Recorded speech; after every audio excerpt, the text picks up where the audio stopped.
ஹே lovely மக்களே, ஒரு குட்டி மினி விலாக் பார்த்துடலாமா? காலையிலே எங்கே கிளம்பிட்டேன்னா கிரேப் ஜூஸ் குடிக்கிறேன். சேச்சா இல்லை, அதுக்கு முன்னாடி சர்ச்சுக்கு போனோம். நான் லாஸ்ட் ஷார்ட்ஸ்லேயே சொல்லியிருந்தேன் இந்த மாதிரி நான் இந்த வீக் கம்யூனியன் வாங்க போகிறேன்னு. அதுக்கான ரிஹர்சல் தான் இது. ப்ரொசீஜர்லாம் சொல்லி கொடுத்துட்டு நெக்ஸ்ட்டு சாங் சொல்லி கொடுத்தாங்க.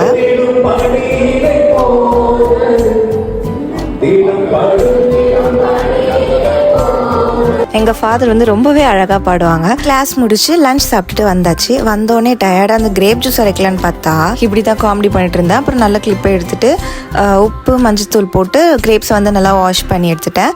தென் வந்து கிரேப்ஸ் எல்லாம் மிக்சியில் போட்டு அதுக்கப்புறம் brown sugar, honey and 1 tumbler பால் வந்து பிளெண்ட் பண்ணி எடுத்துட்டோன்னா ஃபில்டர் வச்சு ஃபில்டர் பண்ணி எடுத்துக்க வேண்டியதா. தென் வந்து ஐஸ் க்யூப்ஸ் வந்து வீட்டில் இருந்துச்சுன்னா ஆட் பண்ணிக்கலாம். எங்கள் வீட்டில் கொஞ்சோண்டு இருந்துச்சு, அதை வந்து ஆட் பண்ணிட்டேன். சரி கிரேப்ஸ் கட் பண்ணி மேலே போடலான்னு பார்த்தா அதுவுமே உள்ளே போயிடுச்சு. எல்லாமே சொதப்பில் தான். ஆனால் கிரேப்ஸ் ஜூஸ் வந்து நல்லா இருந்துச்சு, கொஞ்சம் புளிப்பாக இருந்துச்சு. அவ்வளோதான். தேங்க்ஸ் ஃபார் வாட்சிங்.